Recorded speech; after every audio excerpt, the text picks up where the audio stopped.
Welcome everyone. My name is Jenna Cardoso and I'm Ontario Nature's Protected Places Coordinator.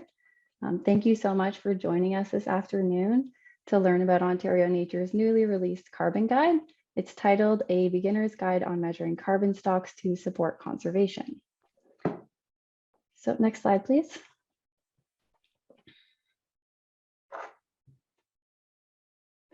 So I'm going to start this afternoon with a land acknowledgement. I am based in what's known as Cambridge, Ontario, on the territory of the Anishinaabe, Haudenosaunee, and Attawandaron peoples. This area is part of the Haldimand Tract, land granted to the Six Nations of the Grand River, as well as Treaty 3 signed with the Mississaugas of the Credit. These lands fall within the Dish with One Spoon Wampum, an agreement between Indigenous nations to share and care for the Great Lakes together. Through this land acknowledgement, our intent is to honor and show gratitude to the original stewards of the land as a small symbol of our willingness to reconcile the impacts of colonialism on Indigenous peoples. So before we dive into the guide and how it came to be, I'm just going to go over some housekeeping. Today's webinar is being recorded, so only those who speak are going to be recorded, and the Zoom features are visible towards the bottom of your screen. At the bottom of your screen, you'll find a chat box, and you can also remove or add closed captions if you find that helpful. Thanks, Noah. At any point in time, if you have a question or something to add, please type it into the chat box. Today, our agenda is pretty full, but if we do happen to have some time at the end, we're going to take some Q&As at that point. Otherwise, we'll answer them in the chat. If you happen to have any technical issues, please reach out to Noah or just add it to the chat, and Noah from Ontario Nature will assist you with them. So again, thank you all for being here. And I'd like to welcome Dr. Ann Bell, Ontario Nature's Director of Conservation and Education.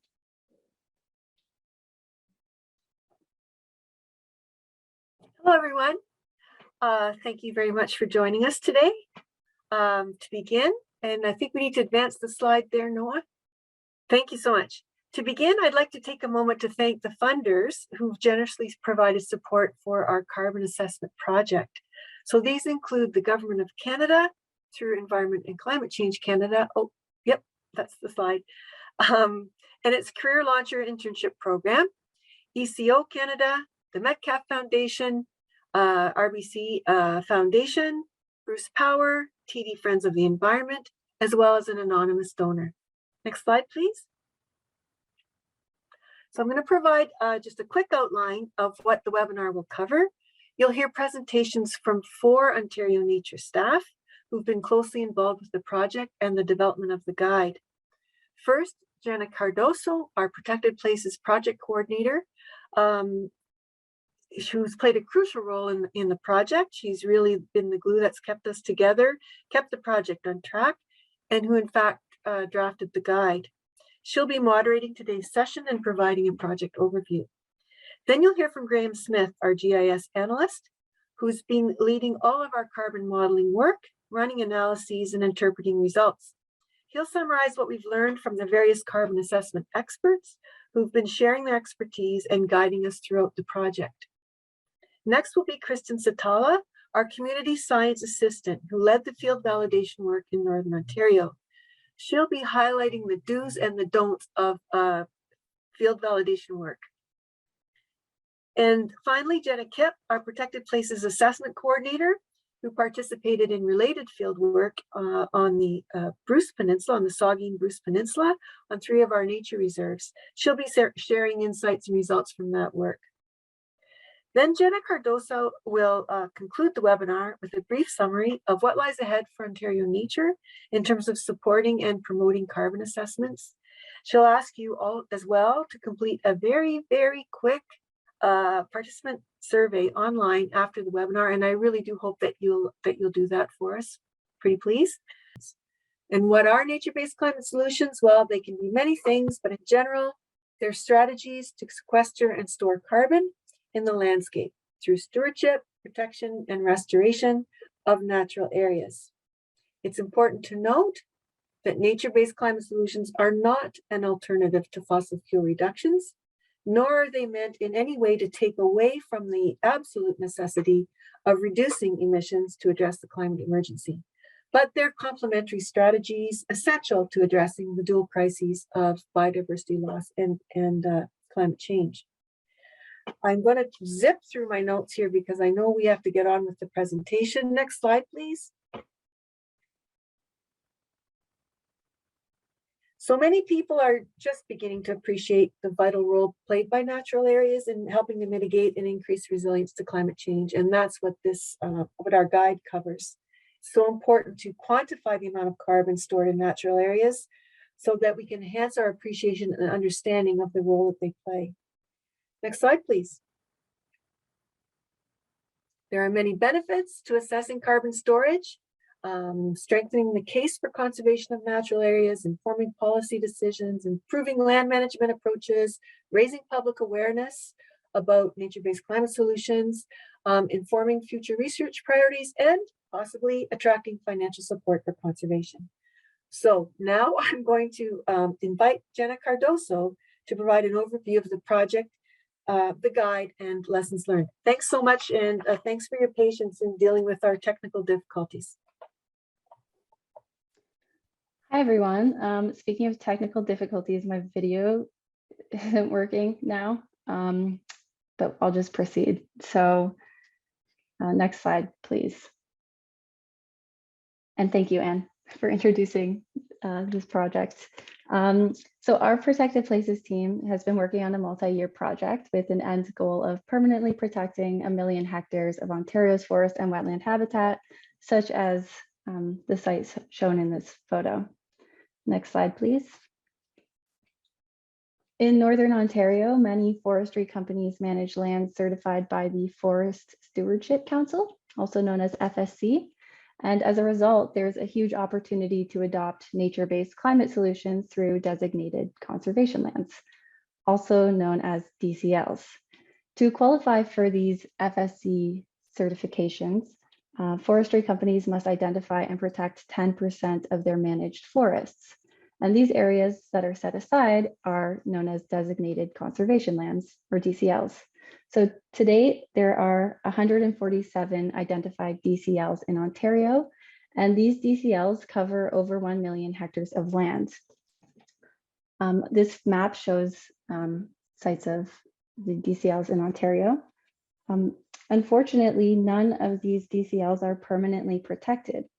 So right now, Ontario Nature is working to make the case for permanently protecting DCLs by specifically looking at the carbon that they store.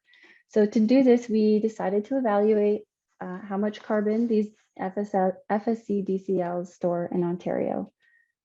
Protecting these sites will not only protect millions of tons of stored carbon, but they will also safeguard habitat for many species that live there. However, before we could get started with pushing for the permanent protection of carbon-rich DCLs, we had to first understand how much carbon these DCLs store, which involves carbon assessments. Next slide, please. So this began our research of the carbon assessment tools and methods and models that are currently available. Over the year, we've conducted a literature review. We've ran various carbon assessment models and tools. We met with experts to get advice on carbon methods, and we hosted multiple online events to learn from others who are doing this work. Most recently, we worked with volunteers to collect field samples to validate our carbon assessment measurements. Next slide, please. One of the most insightful parts of this process was meeting with members of conservation authorities, grassroots organizations, and Indigenous communities to learn about their experience with this work. Some of the key takeaways we learned were that there is a high interest in running carbon assessments, and many communities and organizations are in the beginning stages of this work. We also discovered that along with our project, which is to permanently protect FSC DCLs, there are many other reasons to conduct carbon assessments. For example, carbon assessments can help guide the development of best management practices. They can enhance public education, and they can even be used to quantify the impact and success rate of restoration projects. Finally, we discovered that there is a need for more accessibility and support around carbon assessment knowledge, especially around the methods and models. So at the beginning of this project, we plan to develop our own carbon assessment tool that we could use to assess these designated conservation lands. However, the more we researched, the more we learned that creating a tool was beyond our capacity. And plus, there are already so many carbon assessment tools and models out there, with some being easier to use than others.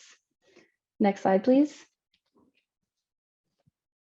So our workshop discussions and research confirmed that what is actually needed is an accessible guide on how to choose a suitable carbon assessment approach based on project goals and capacity, and also how to run some of the carbon assessment models and tools out there.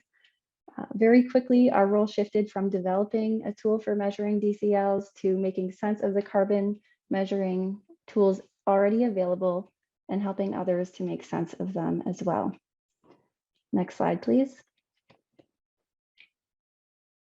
So as a result, we created a beginner's guide on measuring carbon stocks to support conservation. So this guide is essentially a framework for calculating carbon in your area of conservation interest in Ontario.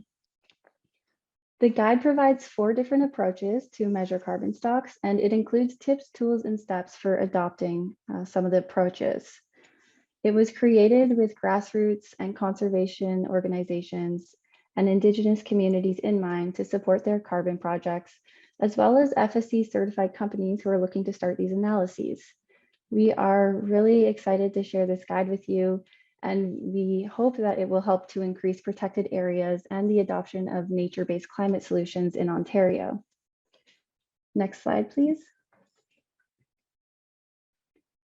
So a significant part of the guide is this tree that you're looking at right now. And we came up with the decision tree from learning about how others were approaching this work. And we were specifically encouraged by members of the Conservation Through Reconciliation Partnership to create this illustration. It ended up being a major part of the guide, so thank you to the CRP for this idea. And as you can see, the decision tree outlines 4 different pathways for selecting a carbon stock assessment approach, depending on the project purpose, the organization's GIS and modeling capacity, budget, and time. So really quickly, I'm just going to go over each one. The first approach is to use existing map outputs, such as the WWF Canada National Carbon Stock Map, which we talk about extensively in the guide. This method requires little to no GIS experience. It's free and it's the quickest and simplest to use. The second approach is to run your own model. So this method is a little bit more complicated than the previous one because it requires GIS and modeling experience. However, one of the benefits of it is that it allows you to add your own data sources from your specific sites, which can make the results more precise. The third approach is to hire external experts to assess the carbon. So if you don't want to be involved in the project, if you have the extra funds, or if you require a standardized approach for something like carbon offsets, then this is a suitable approach. We don't dive as much into this approach in the guide as we do the others. However, for those wanting to do this approach, we do encourage you to speak with multiple consulting companies and to also reach out to other organizations to get their advice. And lastly, the fourth approach is to partner with researchers. So this final approach is for those wanting to be involved in the project, but who may not have the GIS capacity or extra funding for experts, and who also want to assess carbon for more standardized projects like offsets again. Some examples of projects that show partnerships with researchers are highlighted in the guide. So the guide provides a lot more depth about each pathway in the decision tree. It also provides a lot more information about this topic in general. However, today I just wanted to show you the different options that we discovered for getting started with this work and to emphasize the importance of choosing the right approach for your project. So now I would like to welcome Graham, who will share some insights from meeting with carbon assessment experts. Thanks, Jenna. So I'll be summarizing some of the knowledge that was shared by experts throughout our work on carbon storage models, and we can go to the next slide. Yeah, perfect. So as we began to explore existing carbon models, it was important for us to consult experts in the field who've already done the work measuring carbon in various landscapes. So we worked very closely with experts from World Wildlife Fund Canada and McMaster University's Remote Sensing Lab, as well as the National Audubon Society, Ducks Unlimited Canada, Arbor Vitae Environmental Services, and Glenside Ecological Services Limited. And those last two are both consulting companies. So we'll be going through some of the recommendations that they made when running your own carbon storage assessment model, and more generally, recommendations for evaluating carbon storage. Next slide. So recently, last year, the World Wildlife Fund Canada and McMaster University's Remote Sensing Lab published a national carbon stock map showcasing where carbon is stored in terrestrial ecosystems across all of Canada. So they've created a map that anyone can access on their website at a 10-kilometer hexagon resolution, which will tell you how much carbon is stored in an area of interest, as you can see in the photo on the left. Alternatively, they've also created a map of carbon storage at a 250-meter resolution, as shown on the right. And this one requires a GIS software to view and to use. Next slide. So I've created several maps using this data set, which we've highlighted in our guide as examples, focused on a selection of candidate protected areas nominated by FSC certified forestry companies, or those FSC designated conservation lands, as Jenna mentioned earlier. So these maps show the range of carbon stored across Ontario. For example, one area called Grassy Lake stores a lower amount of carbon compared to another area called Rowlandson Burl, which stores a very high amount of carbon. In this case, 490 tons of carbon per hectare. Next slide, please. And if your organization would like to run a model instead of using an existing data set, there are a variety of models that you can use. So we've highlighted several, but there are, of course, other carbon storage models that exist. Most of these models that we've listed are free. Most don't specifically require GIS to use, and on average, they take a moderate amount of time to run. So we chose to use Invest because we wanted to input our own data layers, be able to visually see the results in GIS, and to work with a variety of spatial scales. Next slide, please. So Invest requires data from all carbon pools across the landscape that you're looking at, above ground, below ground, soil, and dead wood biomass. And Invest will then calculate the average amount of carbon stored in your area of analysis based on different land cover types. When creating the model with Invest, we used different national and global data sets for our project. And we've included details about the specific data sets that we used in our guide. Next slide.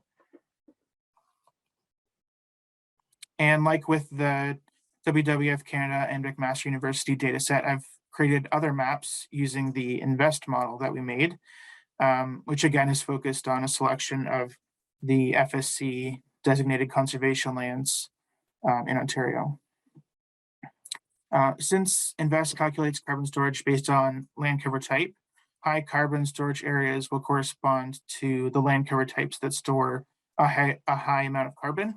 So wetlands have been found to store the most amount of carbon, and this example on the right of Mercer Lake Complex consists almost entirely of wetlands, which is why it is also shown to show one of the highest amounts of carbon.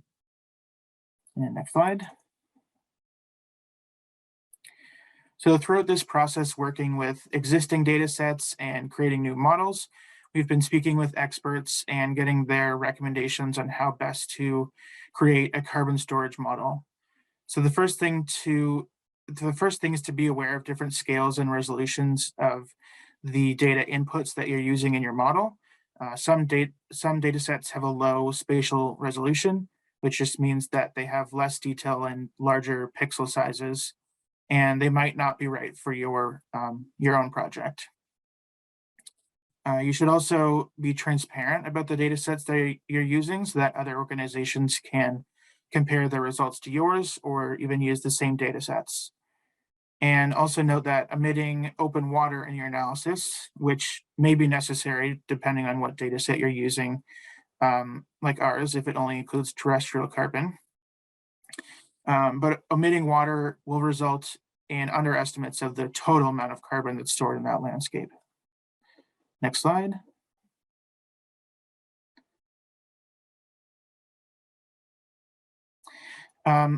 So it will also be important for you to compare your results to other studies.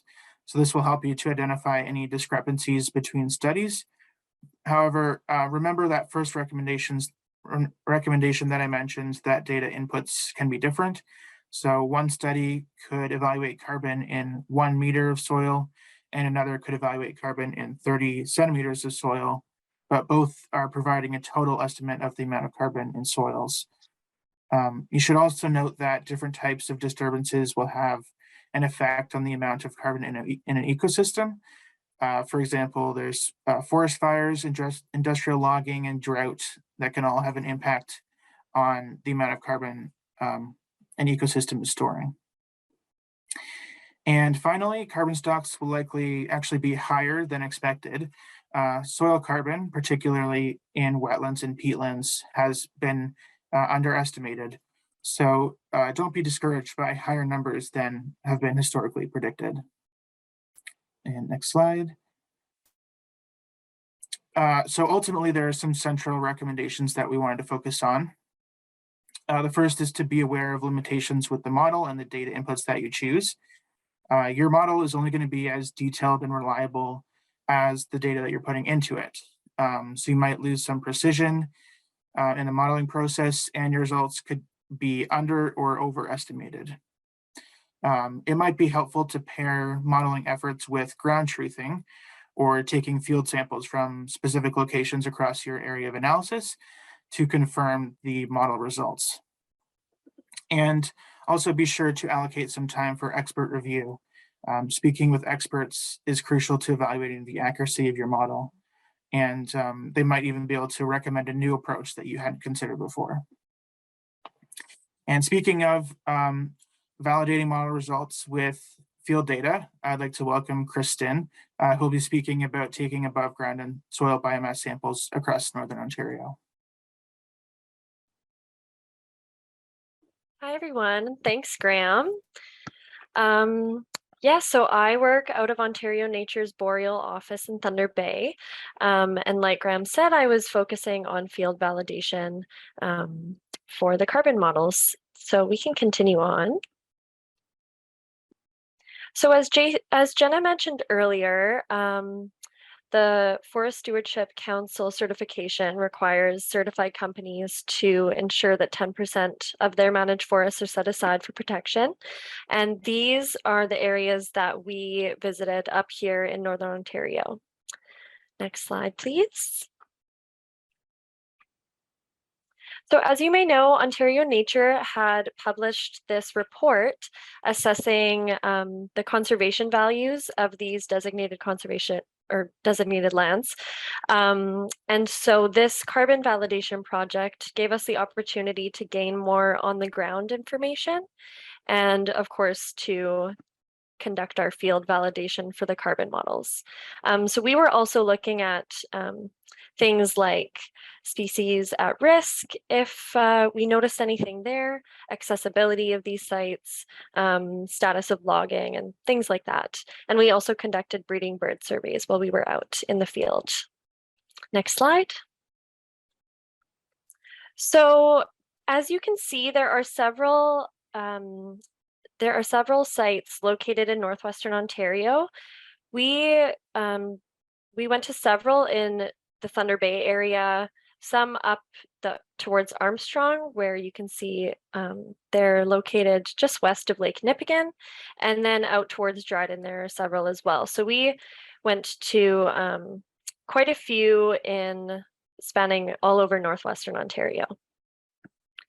Next slide. So we had a team of 2. So it was a small team, and we were both basically beginners to soil sampling and above ground biomass. So it was kind of a great way to test our protocols and just learn as we went. We had a pretty good system of having one person work on the above ground biomass data and one person taking the soil sampling. My colleague became really good at soil sampling, so she often took control of that, and I focused more on the above ground biomass data, but we of course switched it up so no one's back was hurting too much after using the auger. Next slide. So for above ground biomass data, this basically means tree data, to be very simple with the terms. So the things that we were looking at were species of trees, diameter at breast height, height of the tree, status of the tree, so is it alive or dead, things like that. And because we went to a lot of areas that were very densely forested, we ended up finding out little tips and tricks on how we could make our data collection a little bit more efficient. So what I liked to do was go group the trees by species and by size. So I would start with one species. For example, here you can see this little stand of white birch trees. And you can see that a lot of these trees are more or less the same diameter. So I would note all of the trees within the same species in the same diameter and kind of just go through them as a group, unless there were, of course, major changes such as, or major differences, such as height, or if one was dead or had a very damaged crown. And then I would move up to the next large or next smallest diameter and so on, and then go to the next species.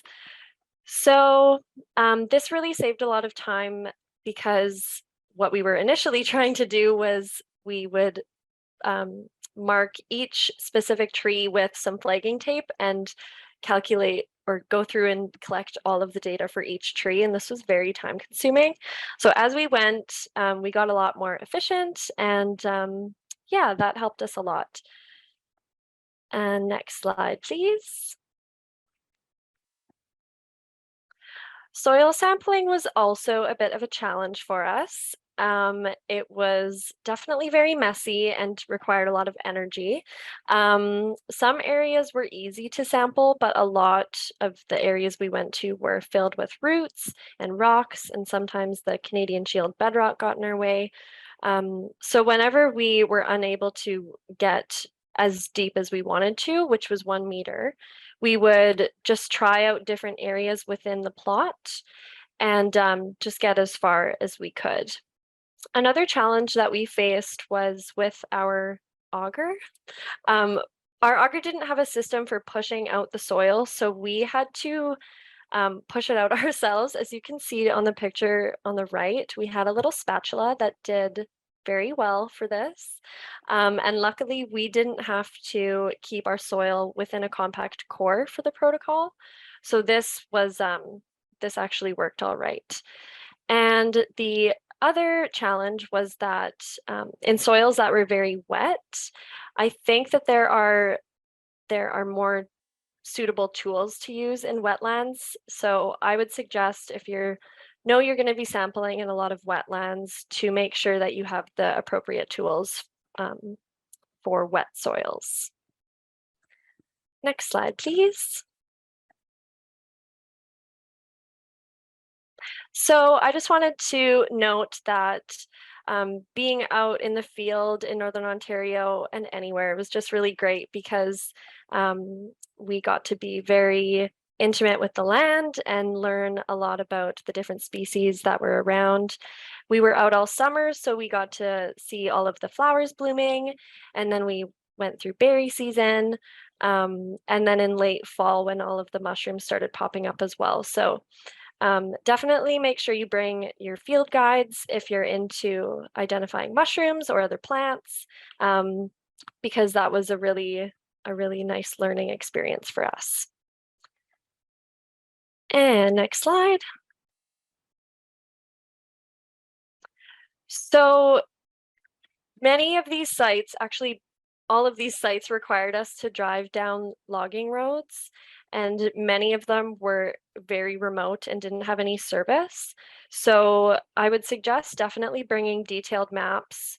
A lot of these so-called roads don't necessarily look like roads anymore. As you can see in the photo here, this was actually a road, an old logging road. We also brought a satellite phone wherever we went because we weren't sure what the status of cell reception would be. Saws and chainsaws are definitely helpful because you never know where there's going to be blowdown along these roads, and a lot of them are just unmaintained, so that's always safe.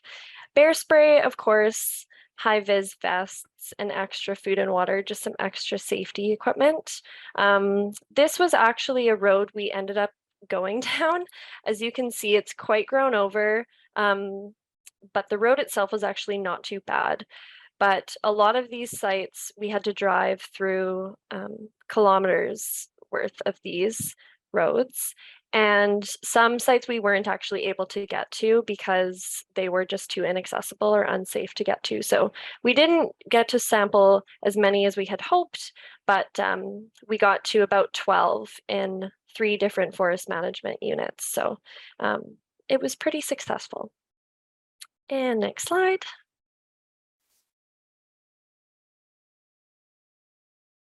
So we didn't see any bears, luckily, but we did see some moose and a lot of tracks and a lot of berries. So keep in mind if you're heading somewhere during berry season to bring your bear spray, because you never know when there's going to be bears who are also sharing those patches with you, but also bring a little bucket because you never know when you're going to want to have a snack. So yeah, we were very lucky in Northwestern Ontario here to pass through a lot of different bountiful boreal berry areas. So yeah, that is a small look into our field work in Northern Ontario.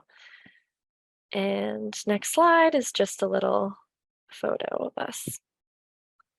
So I'm going to pass it over to Jenna Kipp, who is our Protected Places Assessment Coordinator.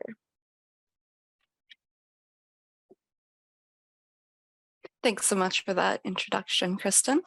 Hello, everyone. As Kristen just said, my name is Jenna Kipp, and I am the Protected Places Assessment Coordinator at Ontario Nature.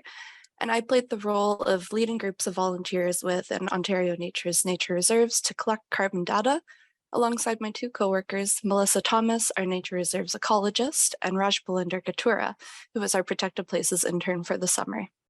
Next slide, please. Land trusts and other conservation organizations are often challenged to demonstrate the value of their conservation lands as nature-based climate solutions, given the variety and complexity of available approaches at the local level. Our goal for this project was to create an accessible guide to facilitate the community-led carbon storage assessments to help build the climate case for the protection of specific sites.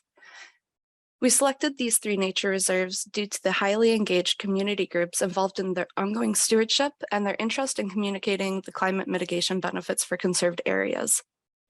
Our volunteer groups included members from Saugeen Nature, Bruce Trail Conservancy, Owen Sound Field Naturalists, OLTA, Parks Canada, and the Escarpment Biosphere Conservancy, and we're very grateful for their participation in this project.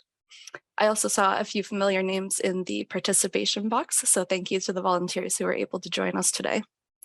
Next slide, please.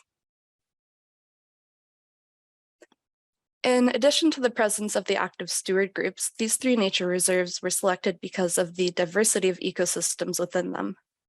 Malcolm Bluff Shores is predominantly forest and contains Great Lake Shingle Beach shoreline. Kinghurst Forest contains a mature maple beech forest, and Sauble Dunes contains forested sand dunes and wetlands. Sampling at these 3 locations provided us with the diversity and the types of ecosystems and soils that were examined, and it made our field results more robust.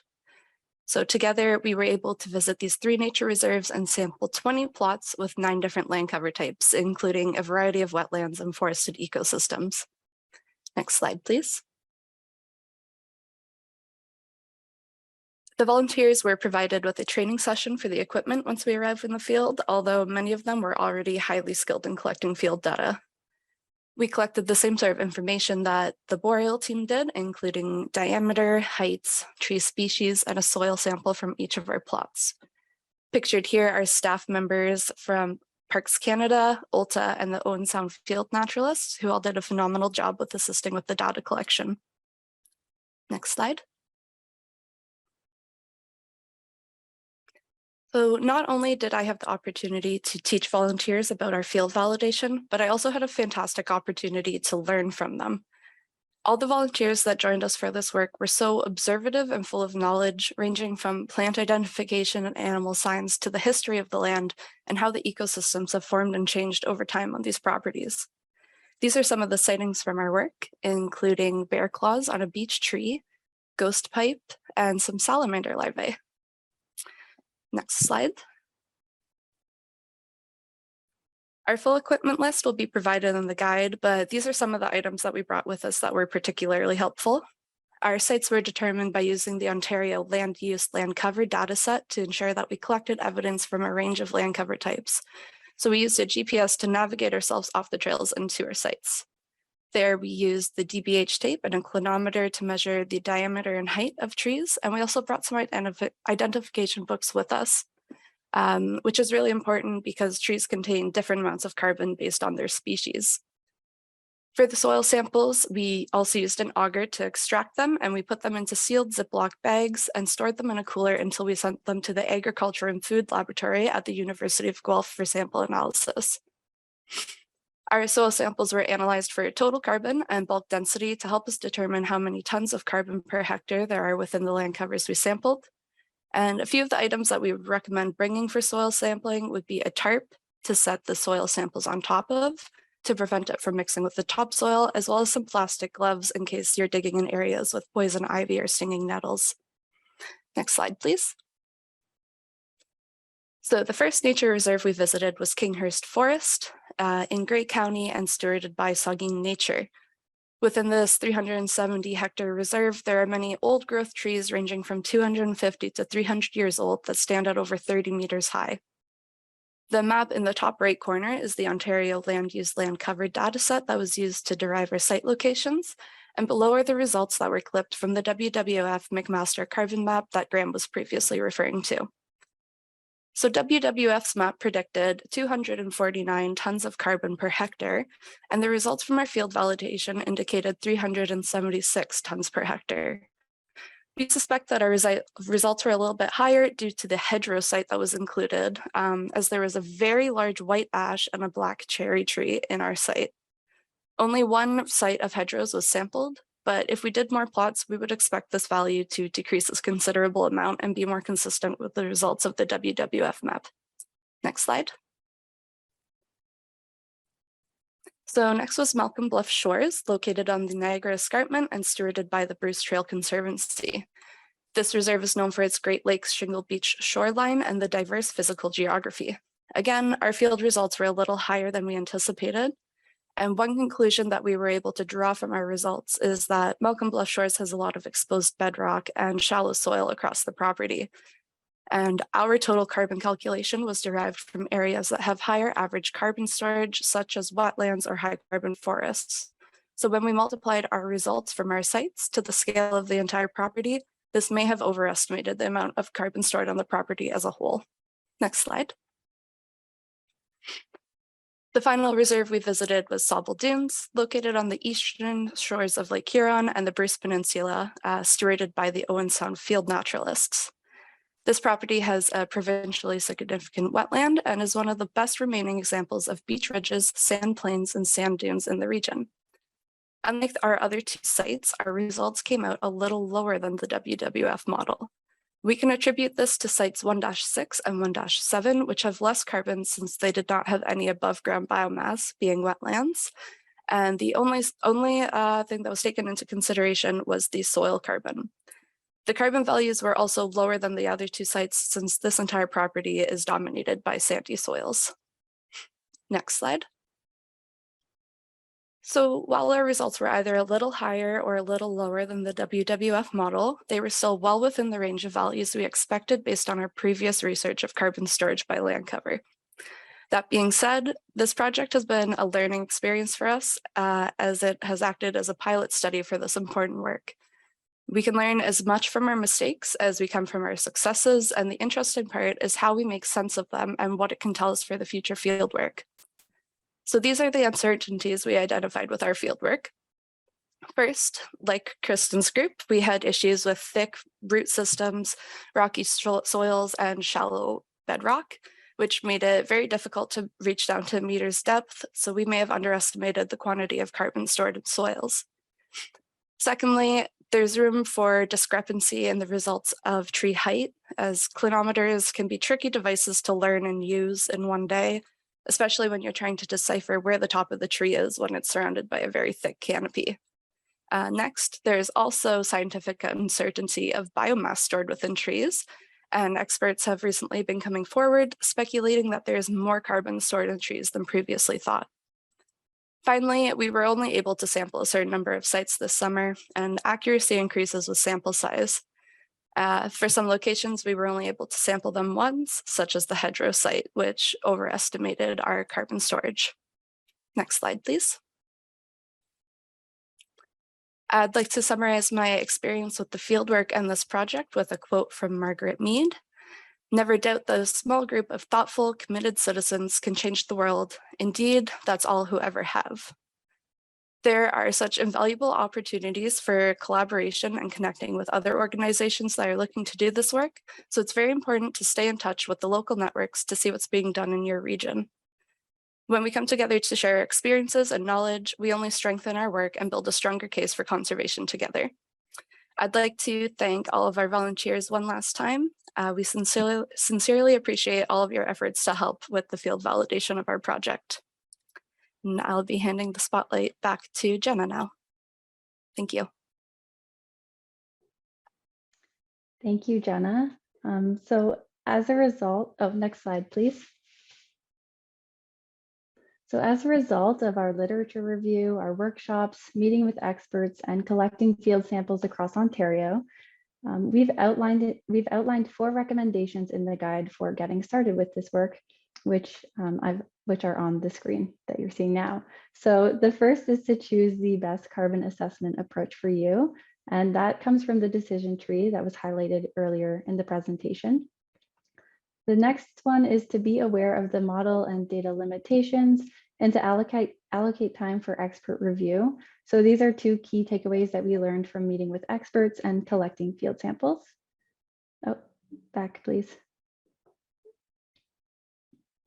Thank you.